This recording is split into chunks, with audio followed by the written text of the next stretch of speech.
జై మాంకాల్ భైరవ్, హర హర మహాదేవ్.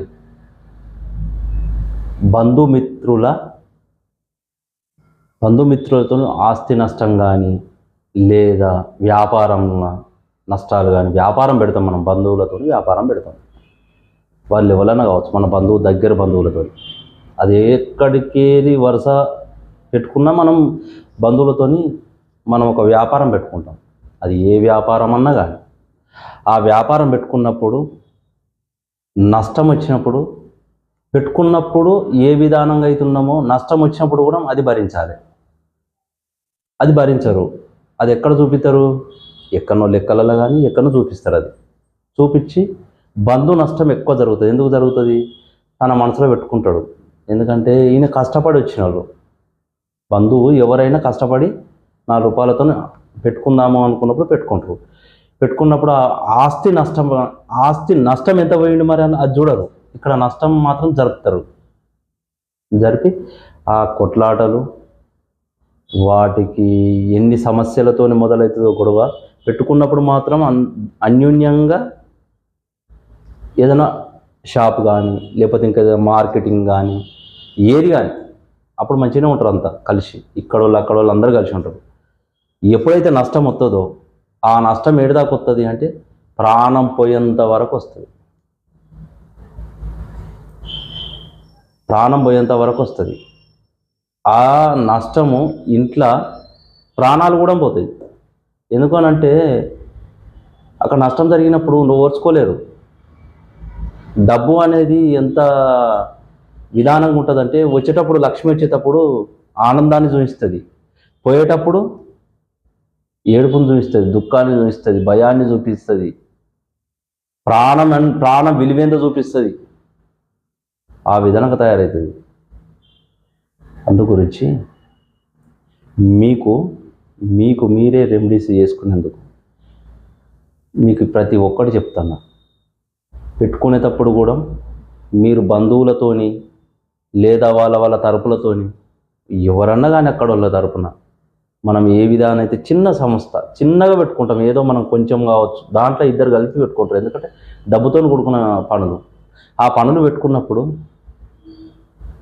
ఏ విధానంగా అయితే మనం మొదలుపెట్టినామో, ఎక్కడైతే నష్టపోయినామో అక్కడ సమానం అక్కడ భరించరు.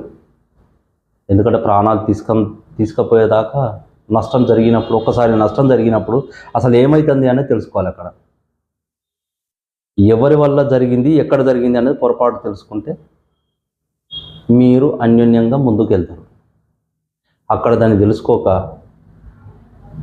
నువ్వు డబ్బు తీసుకున్నావని నువ్వు తీసుకుపోయినావని మీరు ఇరువురు కొట్లాటలు తయారై, ఇక్కడ వీళ్ళ తరపున కావచ్చు, భార్య తరపున కావచ్చు, అక్కడ వాళ్ళ తరపున అక్క చెల్లెళ్ళ తరపున కావచ్చు, ఈ బంధుమిత్రులతోని ప్రాణాలు పోతున్నాయి, నష్టాలు జరుగుతున్నాయి. నష్టాలు జరిగి ప్రాణాలు కూడా తీసుకుంటాను. ఆస్తి నష్టం లేదా ఇంకా ఏదన్నా ఇంకా చాలా ఉన్నది. మీకు లెంత్ అవుతుంది వీడియో, చాలా పెద్దగా ఉంది ఇది. కానీ చెప్తుంటే అంత దూరం పోకముందుకే ఎక్కడైతే నష్టం జరిగిందో అక్కడ ఎట్లా జరిగింది అనేది చూసుకోండి, దాన్ని సరిదిద్ది మీ విలువ ఎక్కడ పోయింది, సమయం ఎక్కడ జరిగిపోయింది, అసలు డబ్బు ఎక్కడ బ్రేక్ అయింది, మా ఇద్దరి మధ్యలో కొట్లాటలు ఎందుకు, మార్గ మధ్యలో ఉన్నోళ్ళు కూడా మీ ఇద్దరికి చిచ్చు తగాద పెట్టిస్తాడు. మీ ఇద్దరికి తగాద పెడతాడు. తగాద పెట్టి మిమ్మల్ని విడగొడతాడు. ఎందుకంటే వానికి నచ్చదు. అది చేసేస్తాడు. అమ్మ నా మీదనే చేసిండు కదా అని మీరు ఈ బంధువు మీద, ఈయన మీద చూస్తాడు, ఈయన ఆయన మీద చూపిస్తాడు. వీళ్ళిద్దరికి పెట్టించి వాడు పక్క జరిగిపోతాడు ఆల్రెడీ. ఆ విధంగా జరిగిపోయినప్పుడు మీరు కొంచెమన్నా చేసుకొని మంచిగా చేసుకుంటే హ్యాపీగా పోతుంది. ఇలా నష్టాలు జరిగి ప్రాణాలు కూడా పోతున్నాయి. ప్రాణాలు పోయి అంత దూరం తీసుకోకండి. మీకు ఈ యంత్రం చేసుకొని మీరు పెట్టుకోండి. బంధుమిత్రులకు సంబంధించిన యంత్రం ఎవరైనా సరే మీకు మీరే రెమెడీస్ చేసుకోండి. ఈ విధానం ఉంటుంది. కింద ఇక్కడ మంత్రం కూడా ఇచ్చిన, చూసుకొని చేసుకోండి. ఈ యంత్రము ప్రతి యంత్రం చెప్తాను నేను.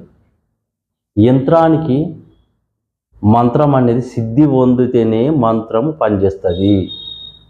సిద్ధి లేనిది మంత్రం పనిచేయదు. యంత్రం పనిచేస్తలేదు, మాకు చెప్పిన రెమెడీస్ పనిచేస్తలేవు అనుకుంటే తప్పెక్కడ జరుగుతుంది అంటే చేసుకున్నటోళ్ళ దగ్గర జరుగుతుంది.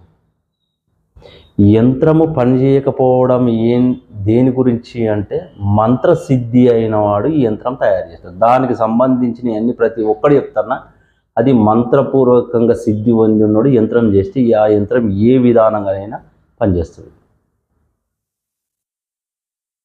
దానికి నియమాలు ఉంటాయి. ఆ నియమాలతోని చేసుకొని ఈ యంత్రాన్ని పసుపు పచ్చ ఇట్లా పసుపు పచ్చ వేసుకోవాలి. మీరు డ్రెస్ వేసుకుని అంటే కండువా కానీ మీద ఏదన్నా ఒకటి పసుపు పచ్చది ఉండాలి. వేసుకొని ఈ యంత్రము దక్షిణం దిక్కు కూర్చొని ఆ యంత్రం తయారు చేసుకోవాలి. దక్షిణ దిశలు ఉంటాయి దీంట్లో. నేను ప్రతి ఒక్కదానికి నేను యంత్రం చెప్తున్నా, కానీ దిశలు కూడా ఉంటాయి. దీనికి సిద్ధి పొంది ఉండాలి మంత్రం, అప్పుడు పనిచేస్తుంది. దక్షిణం దిక్కు కూర్చొని దానికి అష్టగంధము, పసుపు, కుంకుమ, జవాజి, అత్తరంటే అర్థం కాదు, సెంటు పెట్టి ఈ యంత్రం ఈ విధానంగా తయారు చేసుకోవాలి. ఇట్లుంటుంది యంత్రం. ఇది ఈ విధానంగా తయారు చేసుకో. మంత్రం ఉంది ఇలా, దాంట్లో మంత్రం ఉంది, దీంట్లో మంత్రం ఉంటుంది. దీనికి యంత్రం యాడ్ చేయాలి. పెద్దగా ఇంకోటి యంత్రం కూడా. ఈ యంత్రము మనం ఎక్కడైతే మనము ఏదైతే పెట్టుకుంటామో షాప్ దాంట్లో కూడా పెట్టుకోవచ్చు. దాంట్లో కూడా పనిచేస్తుంది పెద్దగా చేసి. కానీ రాగిరేగి మీద చేసుకోవాలి.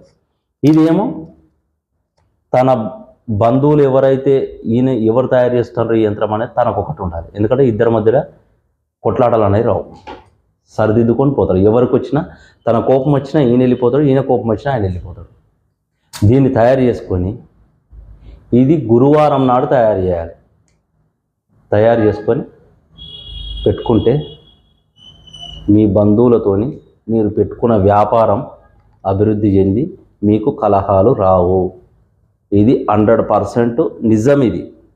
ఇది శాస్త్రం నుంచి ఉంది. నా సొంత కవిత్వంతోనే మాత్రం నేను వాడతలేను.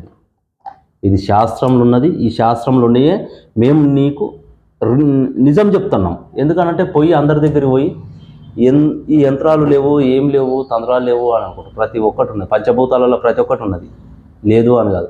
పంచభూతాలలో గాలి, నీరు, ఏవైతే ఉన్నాయి అన్ని ప్రతి ఒక్కటి యంత్రానికి సంబంధించే ఉన్నాయి. యంత్రం లేనిది ఏది నడవదు. యంత్రం లేనిది తంత్రం పనిచేయదు, తంత్రం లేనిది మంత్రం పనిచేయదు. మంత్ర తంత్రం ఇవన్నీ ఉంటేనే మంత్రం పనిచేస్తుంది. మీకు మీరే తయారు చేసుకోండి.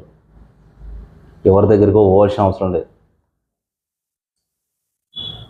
ఎవరి దగ్గరికి పోయి ఆశ్రయించి ఇది గురుగారు మాకు అట్లా ఏం రాదు అనేది ఏం లేదు. మీకు చెప్పినా, మీకు ప్రతి ఒక్కరు చెప్పిన ఈ వీడియో మళ్ళా వినండి, మీకు తెలుస్తుంది అక్కడిని. జై Kal Bhairav, Har Har Mahadev. Like, share, subscribe.